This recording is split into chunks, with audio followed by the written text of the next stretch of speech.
اور میرا نبی کہہ رہا ہے کاش میرے ماں باپ زندہ ہوتے، اور نہیں تو میری ماں زندہ ہوتی تو تم دیکھتے میں کیا کرتا، میں عشاء کی نماز کے مصلی پہ ہوتا اور میں سورۃ فاتحہ پڑھ رہا ہوتا، اور ادھر سے میرے گھر سے میری ماں مجھے کہتی محمد، تو میں ماں کے لیے نماز توڑ دیتا۔ سبحان، ہاں، میں ماں کے لیے نماز توڑ دیتا۔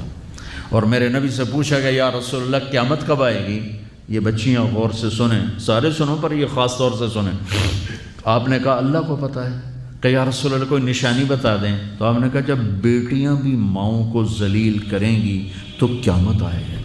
جب بیٹیاں بھی ماؤں کو ذلیل کریں گی تو قیامت، ان تلد الامۃ ربتہا، جب ماں کے ساتھ بیٹیاں نوکر جیسا سلوک کریں گی، نوکرانی جیسا سلوک کریں گی تو قیامت کے نکارے پہ چوٹ پڑ کے رہے گی۔ یہ نہیں کہا جب کفر پھیل جائے گا اور جب اسلام مٹ جائے گا، حالانکہ قیامت اس وقت آئے گی جب دنیا میں ایک مسلمان باقی نہیں رہے گا۔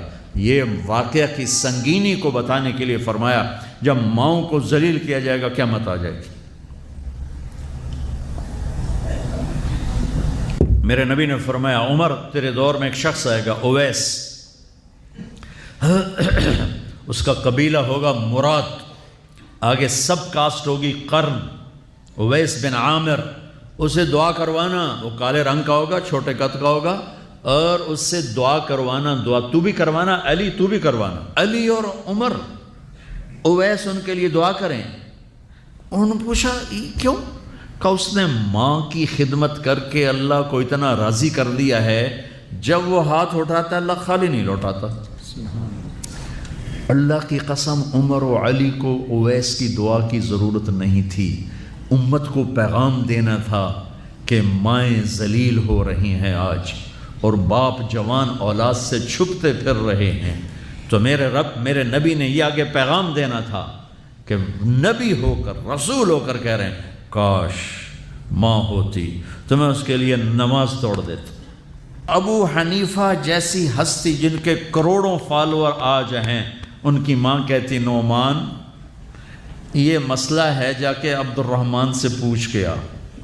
زندگی میں ایک دفعہ نہیں کہا ماں جی میں اس کو وڈا عالمہ میرے کو پوچھ لو، کہا اچھا ماں جی، اپنی چادر اٹھاتے اور پہنچ جاتے دروازے پہ دستک دے کے بھائی مجھے میری اماں نے بھیجا ہے، آپ اس پہ فتویٰ، حالانکہ ان کی اپنی رائے اس کے خلاف ہوتی تھی، لیکن ماں کے احترام میں جا کر ان سے مسئلہ پوچھتے جن سے روزانہ مناظرہ ہوتا تھا، روزانہ کھٹ پٹ ہوتی تھی علمی، ماں نے کہہ دیا جا کر ان سے پوچھ کے آتے تھے، اپنی اتنی بڑی علمی قدر و منزلت کو ایک طرف رکھ دیتے تھے، نہیں میری ماں نے مجھے کہا ہے۔ تو آپ سب نوجوان ہو، ماں باپ زندہ ہیں تو ان کی دعا لو، آہ نہ لو، دعا لو۔